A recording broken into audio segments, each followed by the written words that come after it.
We are still working on Julius Caesar, and today we get to hear from Portia in Act 2, Scene 1. Portia being Marcus Brutus's wife.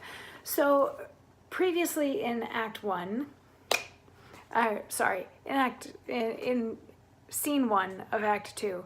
So Julius Caesar in Act 1 came back from the wars, and there was all this celebrating, but then Cassius doesn't like him, and he doesn't trust Cassius, and Cassius starts conspiring with a bunch of dudes. So at the beginning of Act 2, Scene 1, all of the dudes that are conspiring wind up at Brutus's house, who has decided that yes, he needs to kill Caesar, and they all decide that they will kill Caesar together because this is the best course of action so that Caesar doesn't become too big for his britches, which they are afraid he will. And yesterday we had Brutus encouraging everybody that even though they're going to kill him, let's kill him nicely. We'll not kill anybody else, just Caesar. And once we've killed him, we're going to make it look to everybody else like we didn't really want to do it so that we won't be murderers, blah, blah, blah. And they're like, oh, should we kill anybody else? And they're like, no, just Caesar. We'll just get rid of Caesar. And everybody is 3 o'clock now. We will see you at the Capitol at 8 o'clock. Decius Brutus is the one that's going to make sure that Caesar comes to the Capitol so that we can kill him, because if he doesn't show up, it's kind of hard to stab him to death. Anyway, so they all leave, and Brutus is still not sleeping, and he's looking around and he sees his servant Lucius, who is sleeping because it's 3 o'clock in the morning, and he's like, oh, how lovely to still be able to be asleep.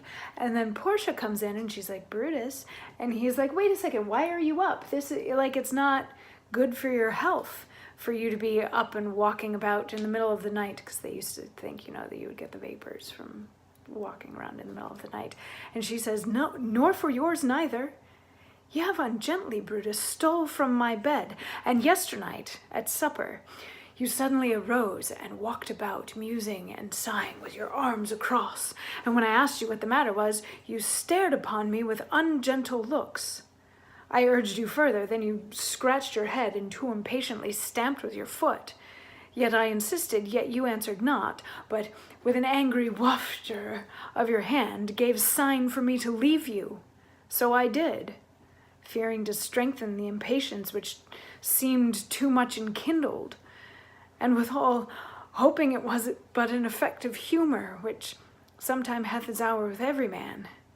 It will not let you eat, nor talk, nor sleep, and could it work so much upon your shape as it hath much prevailed on your condition, I should not know you, Brutus. Dear my lord, make me acquainted with your cause of grief. So she's calling him out on being a dick, basically. Pardon my language. But she's like, you know, he gets up in the middle of the night, and they're supposed to be in bed together, and he gets up and he leaves her. And he was very brusque with her the other night, and he's just like, he's all in his head, and he's brushing her aside, and he's not behaving like himself, which in Act 1, Scene 2, he admitted that he'd not been acting like himself lately. But she's calling him out on it, and she's like, if I didn't know better, I wouldn't recognize you right now. So what's going on with Brutus is basically what she's saying.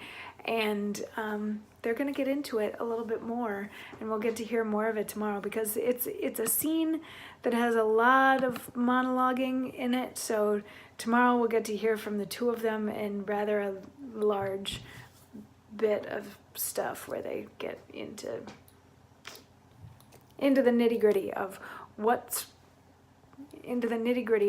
wrong with Brutus, and whether or not he's going to tell his wife about it. Anyway, I'll see you tomorrow for more. Mwah.